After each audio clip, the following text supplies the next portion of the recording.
Welcome to #FinanceMaster, a weekly show where Anders Liu-Lindberg discusses the latest trends in finance and accounting.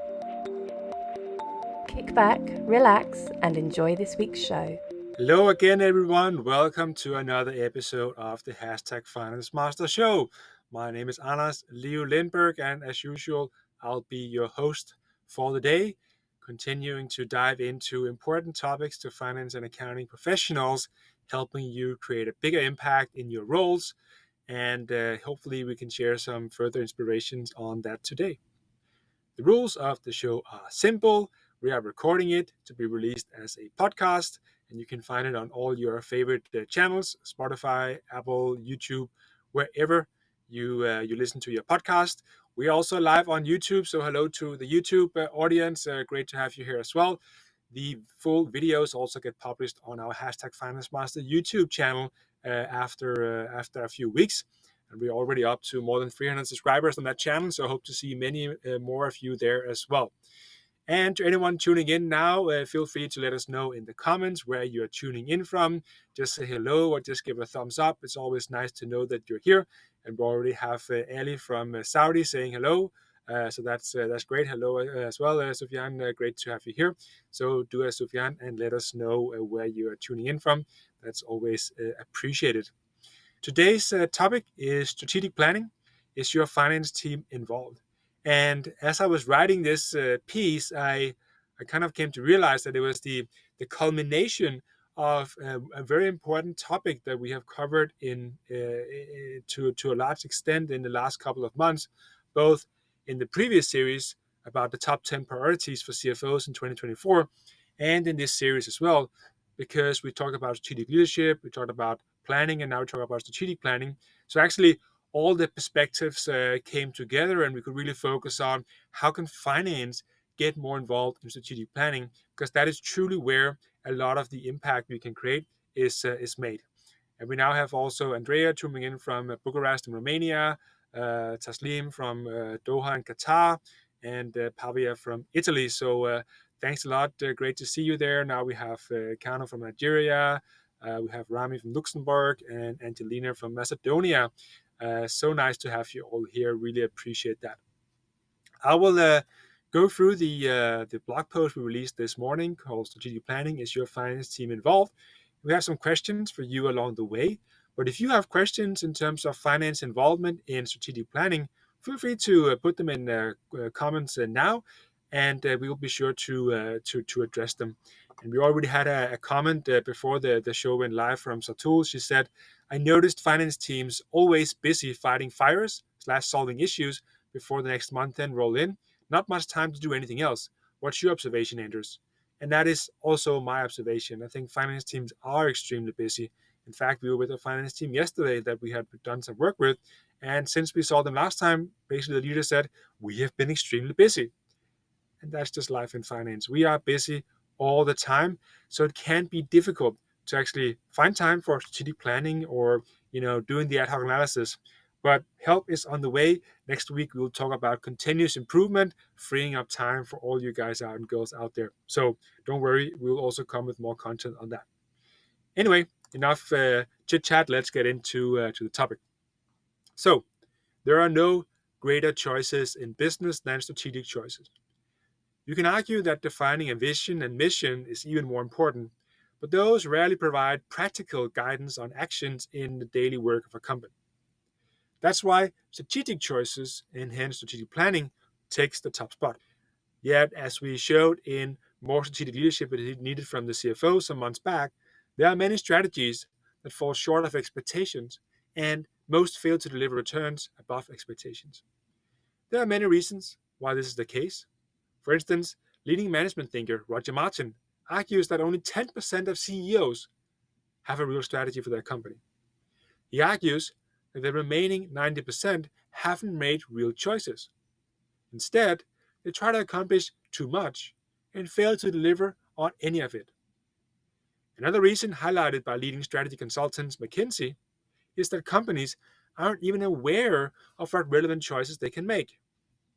We believe a great finance team can fix both these issues and want to reiterate how to do it and deep dive into how the CFO and FP&A team can facilitate better strategic planning. So it's really a simple 3-step process to fix strategic planning. First, and this of course perhaps is not something you do every day, but make strategic choices about where to play and how to win. You may recall we tackled the Playing to Win framework by Roger Martin and AJ Lafferty some time back as well. If you haven't read that book, Playing to Win, and you love strategy, you should definitely read that book. Then you need to choose which levers you want to bet on to create excess value. And McKinsey then highlighted 10 specific levers that you can actually work on. Some are historical based, some are externally based, and some are internal active choices you can make today. Finally, you need to redesign your strategic planning process by making 8 specific shifts that we also discussed in a recent article. So in the article from this morning, we have left 2 infographics that cover these 3 steps in depth. So don't be a stranger to these, but we'll just be sure to cover these 8 shifts as well, since they are maybe a bit more out of the ordinary for finance people. So before we do that, first question for you here: how are you involved in strategic planning today in your company? Let's hear more about that. And while we wait for those to come in, we also have Rahat turning in from Pakistan, Nancy from Uganda, Jenny from Nigeria, and Gotami from India. Thanks a lot for letting us know you are here. Really do appreciate that. You guys are the ones actually making this show special. Otherwise, he's just one guy in his opinion sitting here talking. But curious, of course, to hear how are you involved in strategic planning today? Maybe you're not involved at all. Maybe that's not your role. That's of course all fine. But we'll give you some perspectives of how to get involved. So we wanted to just cover the 8 shifts to create a winning strategy before moving on. So of course you need to use the Playing to Win framework to craft the strategy in the first place. But how do you then actually execute on it? Well, in the book Strategy Beyond the Hockey Stick, again, if you love strategy, you should read that book as well. The authors Chris Bradley, Martin Hurd, and Sven Smith highlights 8 shifts to create a winning strategy. The shifts are derived from researching thousands of companies, taking in learnings from those that created excess value from their strategies. And now I had the lucky opportunity to hear Sven Smith live in a small setting some 5 years back now. And he was talking about these 8 shifts. And as he was talking to a room of finance people, but it was clear that he hadn't written the book together with his colleagues to think that it was finance that should do something differently. In fact, he was talking to simply business leaders of companies. But as I was listening to all his points, I was like, well, that's finance, or FP&A, well, actually, all these shifts is something that FP&A and finance can drive. So this is me paraphrasing the insights from the book and the talks from Smith and saying, what is it actually finance can do here? Shift number 1 is seeing strategy as a journey. So reality doesn't change in a set rhythm, and we need to be prepared to discuss a strategy whenever it's relevant. And finance should bring this to the table. Real alternatives. A plan with no alternatives is rarely a good plan.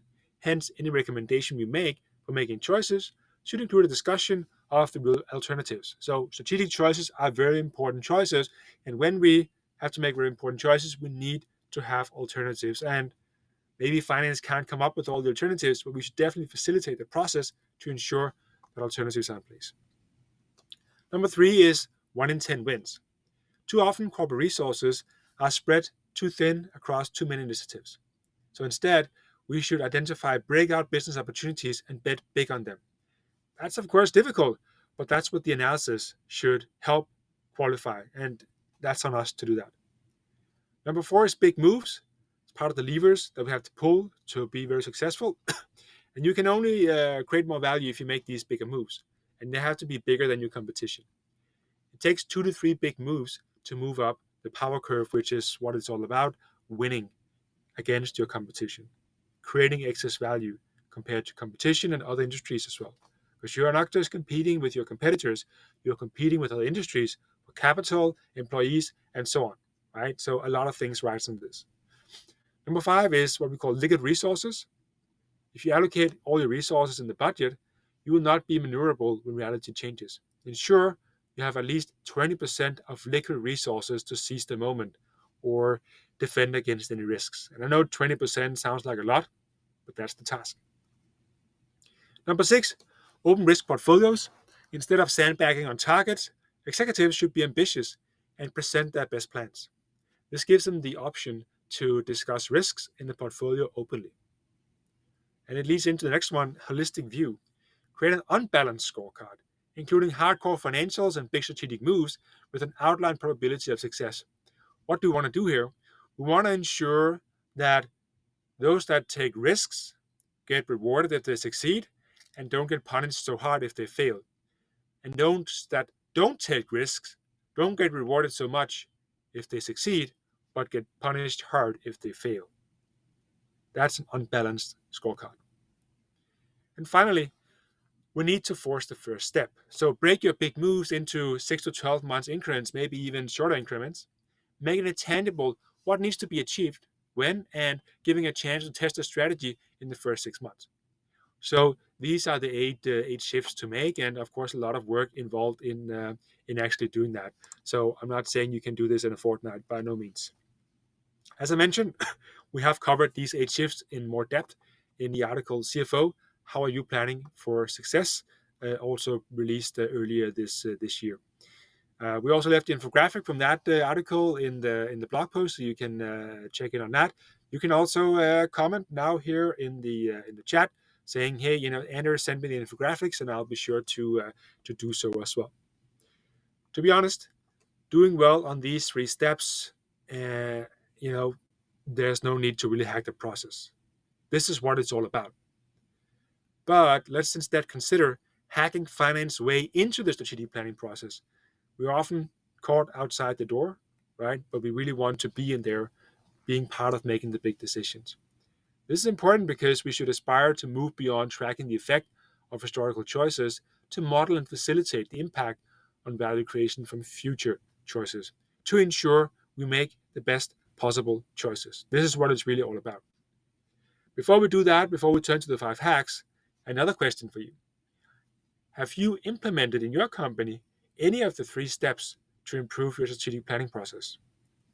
Curious to hear if you have taken some of these steps and how you actually involved in the planning process.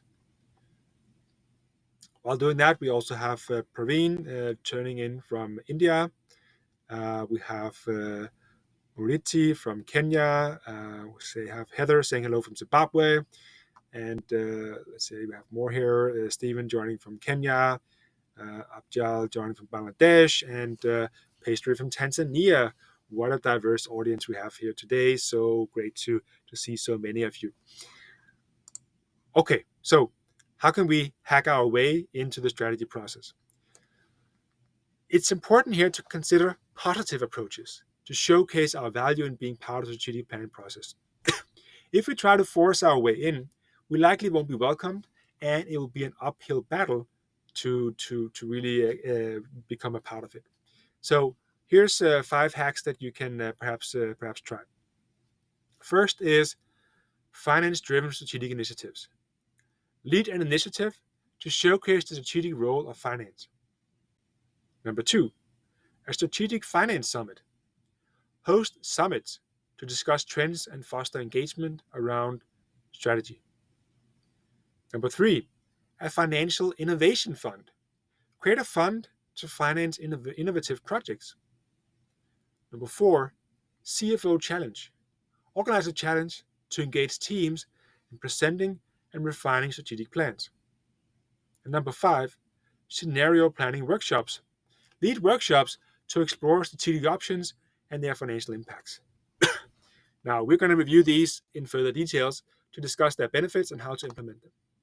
So, number 1, launch a finance-driven strategic initiative. Why should we do that?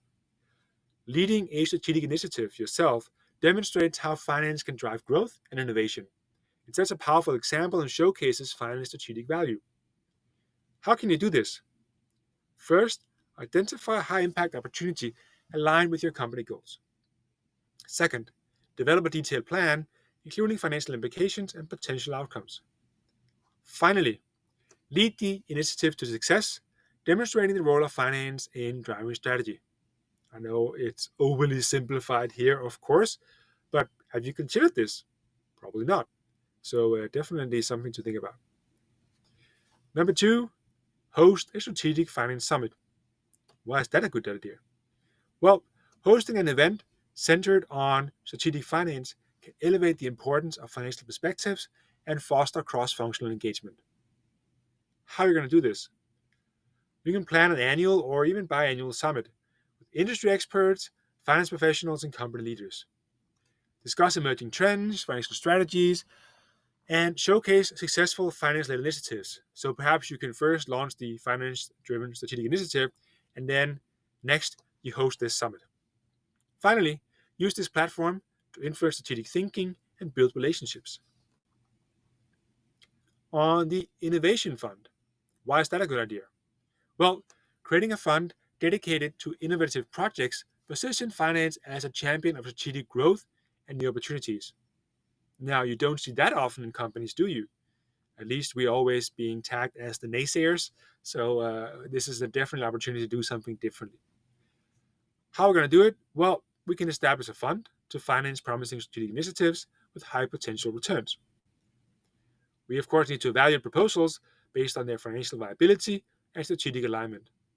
Finally, use the fund to pilot and fast track innovative ideas. You can probably even do a hackathon to come up with many of these ideas in the first place. Number four, implement a CFO challenge. Why is this a good idea? Well, a CFO challenge engages the organization in strategic thinking with a financial lens, highlighting finance role in evaluating and refining strategic proposals. How can you do this? Organize an annual challenge where teams present their strategic plans and financial implications. It's kind of like a case competition, right? Reward the most financially sound and innovative strategies. And finally, follow up with workshops to refine and implement the best ideas. Again, showcasing positioning finance as a proactive, strategic change champion with a keen eye to drive value creation. And finally, pros and lead scenario planning workshop. Why? Well, scenario planning helps teams explore various strategic options and their financial implications, fostering a forward thinking mindset. By leading these workshops, finance can demonstrate its value in strategic foresight and risk management. How to do it? Set up a regular scenario planning workshops involving cross-functional teams. Focus on key strategic areas and potential future scenarios. Guide teams through the process of identifying assumptions, developing scenarios, and assessing financial impacts. And finally, generate insights that can inform strategic decisions, helping the organization prepare for various potential futures. I don't think I've seen any of these 5 hacks implemented in any companies. But why not? Not just saying they're great ideas because we wrote them here. I actually do think that this can brand finance in a completely different way and for sure hack your way into the strategy process. Question for you: which of these 5 hacks would you implement? Let us know in the comments. Of course, we want to know. Always good to hear from you on this. And while you think a little bit about that, just saying hello to Gonzalo from Portugal, Francisco from Honduras, Alex from Kenya. Lots of people joining in from Kenya today. And now also Haley joining in from Nashville, Tennessee. So very nice to see all of you as well. So great to have you here. And now also Oksana tuning in from Ukraine. Thank you for taking the time to be with us today. Feel free to let us know where you're tuning in from, but also don't be shy about answering some of these questions here. And if you have questions of your own, feel free to put them in the chat, either now or the comments, whatever. We'll either get to them if we get to it before the show is over, or I'll be sure to tune in with you after the show to answer some of the comments or questions that you leave. So don't be a stranger.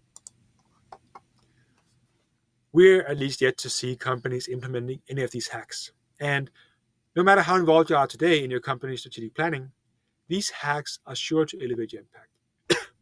You also don't need any formal approval from the management team. So there are great ways to showcase the positive impact that finance can have on strategic planning. It's a must for finance to get deeply involved in strategic planning, not just to elevate our own impact, but to ensure the company strategy realizes the value it was expected to generate, and then some. After all, we're in it to win it. We're in it to create more value than competition in other industries. That is the goal of strategy, to win and to create value. And even if you're in a not-for-profit organization, you're still creating value for someone. And I'm sure those someone will appreciate you creating even more value for them. So that's the topic of strategic planning in a nutshell in terms of how finance can get involved. It's a huge opportunity to make an impact. And I so want all of you to be able to create that impact. This is what it's all about. This is what makes it exciting to be in finance. That's why I'm excited to be in finance. Of course, some of the impact we make is also operational, tactical. It can't all be strategic. But in strategies where the big choices are made, and when we make big choices, we either create a lot of value or destroy a lot of value.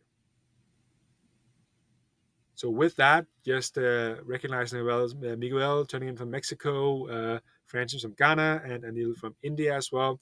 So great to see so many of you here today. We have discussed the topic of strategic planning, a topic we have covered in depth in the last couple of months. Finance needs to get more involved. We believe there's many tangible ways of doing that, both in terms of insights we can bring to the table and different processes, structures, frameworks, ideas we can use to get our way in. It's been a pleasure being here with you today. Thanks so much for letting us know where you're tuning in from. That's definitely also appreciated. And looking forward to see you next week. We'll talk about continuous improvement for finance teams. So hopefully we can find some of that time for you so you can actually engage in strategic planning or whatever else you need to engage in. Don't forget to tune in on the podcast. You can find all your relevant channels. If you have missed out on previous shows, I think we have around 100 episodes there, if not more. And you can also catch these live episodes now with video on the #FinanceMaster YouTube channel. Go there and subscribe. We want to hit 1,000 subscribers before the end of the year. I'm pretty sure we can get there, but then when we get there, we set a new goal.